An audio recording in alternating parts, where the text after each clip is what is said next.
Good morning, YouTube. This is your man, aka All the Rage George Page, coming to you live on YouTube.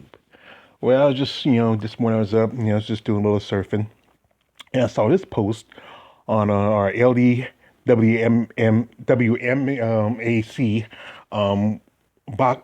MMA women's community. This is a site that I've talked about quite often. It's on Facebook, and it's a site that's dedicated to women's MMA. We also talk about other stuff, aside of women's MMA, a little boxing, and also a little men's MMA. But as you know, this is from Mark was it Randy, whatever his name is.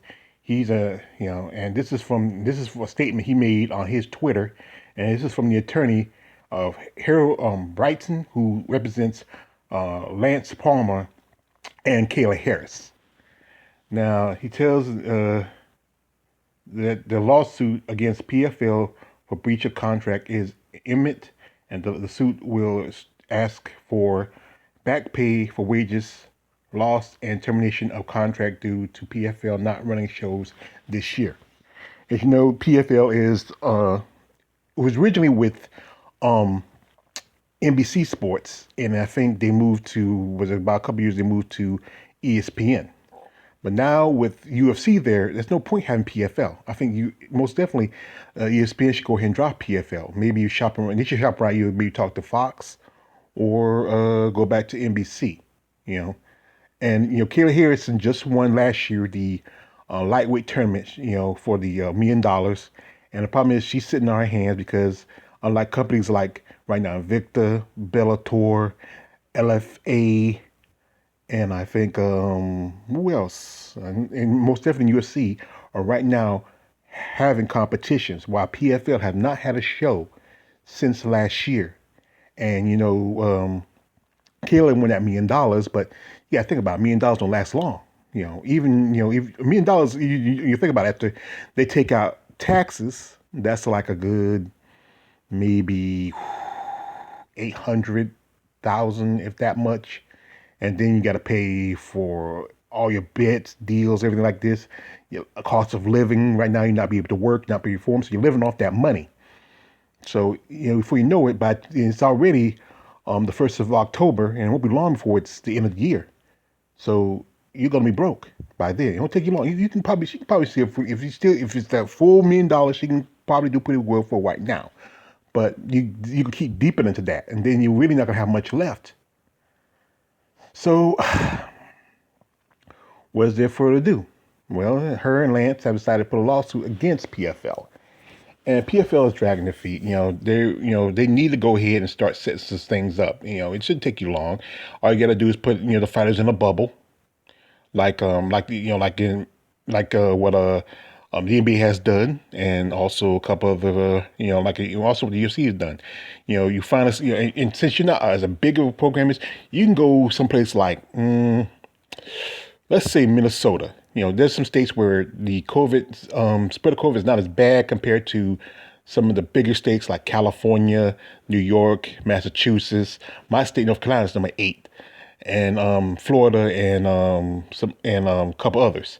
So you can go maybe someplace like Iowa, maybe Indiana, where there's still COVID's not as bad, but still you can probably set up something there and put rent out a little space, something like that.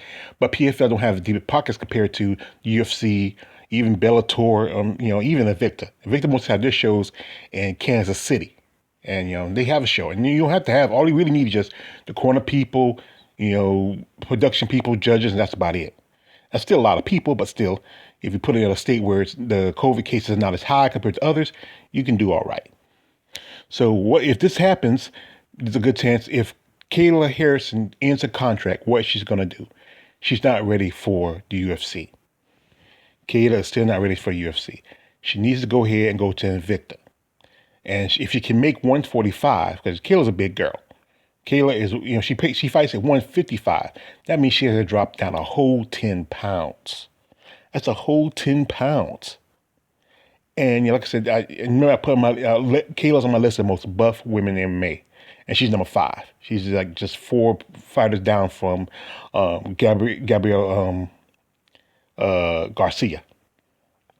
And so That's the only thing. I know Dana White is probably he just rub his hands together to get her there, but Dana, she's not ready. Like also like Danielle Wolf, she's not ready. Danielle Wolf should be fighting in Invicta.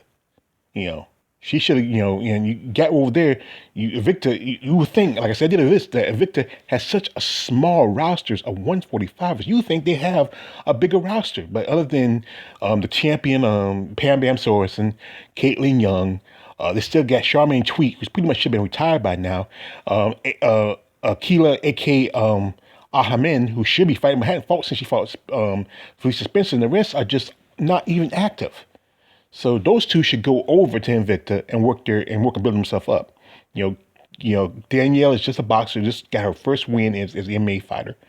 And not really in a full MMA fight, just was on the contender. And, Kayla been fighting for a while, but she's like Ronda Rousey 2.0. And she needs to fix some things if she ever going to go up to Invicta, go to the UFC.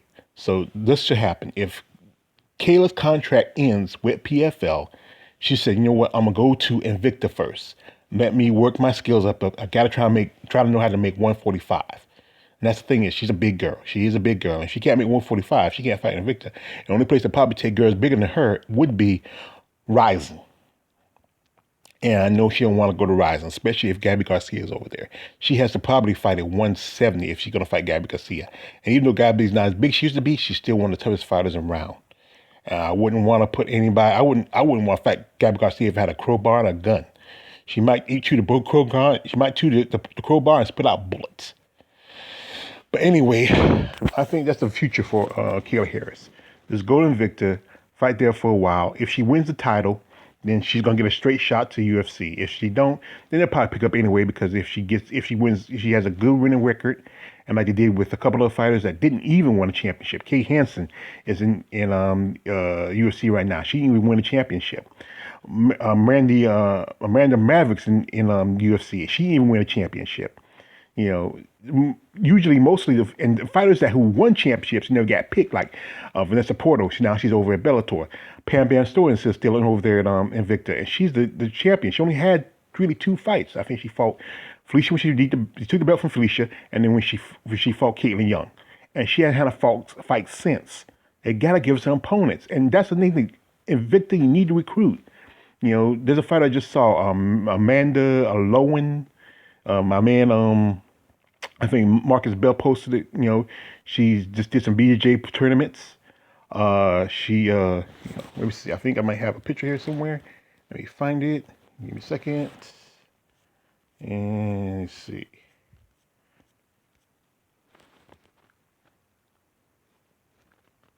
Let's see.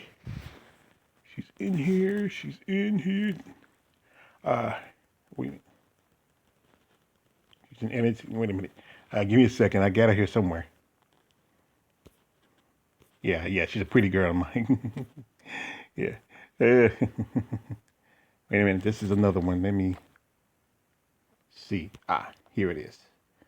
Give me a second, because my phone's kind of acting kind of funny. And usually, there we go.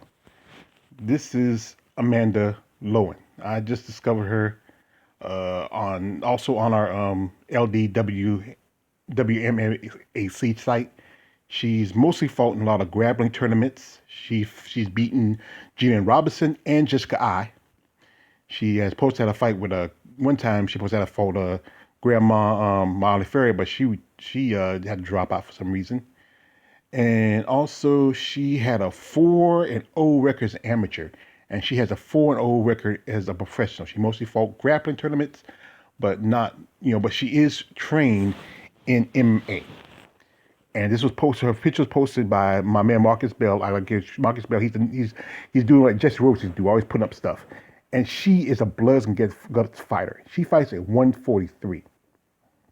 Now, she can probably go to. I could see her going probably to maybe to 135. And maybe she should go to just like Kayla Harris and Danielle Wolf. She needs to go to Invicta. Needs to go there. That's where she needs to get her get her juices for it. She should fight 135 Invicta, and then maybe after a couple of fights, if she even get a shot at the title, then she should be picked up. But like I said, Kayla Harris really needs to think about her future. I mean, if PFL is not going to, you know, follow and give you a good contract, he gave you $1 million, but still, that's not enough. She might as well go ahead and move on. You know, but the thing is, can she make 145? That's the big thing. If she can't make 145, then she has to go to Ryzen or maybe another federation where they take girls bigger than her. And UFC is not gonna make a lightweight division because they barely don't like the featherweight division. But like I said, the bigger women, you get opportunity to see more heavier punches, knockouts. See, the big thing about women MMA guys complaining about that is not enough punching power. Not enough, knockouts. They're mostly grappling. But you get bigger women, you're gonna see good chance to see bigger chance to see knockouts. You saw it with what happened to Cyborg against Amanda Nunes. You saw that in a couple other fights when the bigger women had the power. With past 125, you're gonna see too many knockouts, other than maybe a few times with Jessica Andrade in 115. But generally, smaller women don't bring as many knockouts. We get 135 up to 145, you're going to see more knockouts. And that's why Kayla Harris, if she can make the 145, if she can make 145, 10 pounds from 155 from lightweight, she can be in UFC not too long. But she has to go to Invicta first. Invicta's the place she needs to go. They need to train her better, work on her striking. Just can't rely on your judo. You gotta take a year or so. Why I hope she's doing this. Why she's out this year. She got the money. She can afford to. Right now, she's still sitting on a little bit left over from $1 million that she won. Work out. Do a lot of striking. You can bring somebody from a Muay Thai coach in. Muay Thai is good. I've seen Muay Thai. Look at what happened with Labuke. Muay Thai is good. Maybe you need at least a good year of Muay Thai. Working on your Muay Thai will help you out. Working on your striking will help you out. You can still your judo is still good, but you need to be more well-rounded. Because when you get to UFC, you can meet people who are well-rounded. You might, like I said, you're probably gonna be eventually like people like Megan Anderson, who's a good striker, Felicia Spencer, who's a good wrestler. Even Amanda Nunes, who's pretty much an all-around fighter. She has the striking that Megan Anderson has, and she has the BJJ that Felicia Spencer has. I'm not a big fan of the Lioness Queen, but she's a well-rounded fighter. But like I said, if this is true, then we'll know when eventually if they're going to end the contract with the PFL and then what she's going to do next. Anyway, I hope you have a good rest of the day. It's your man, aka George Page, All the Rage. I want to say don't like, subscribe. I'm out.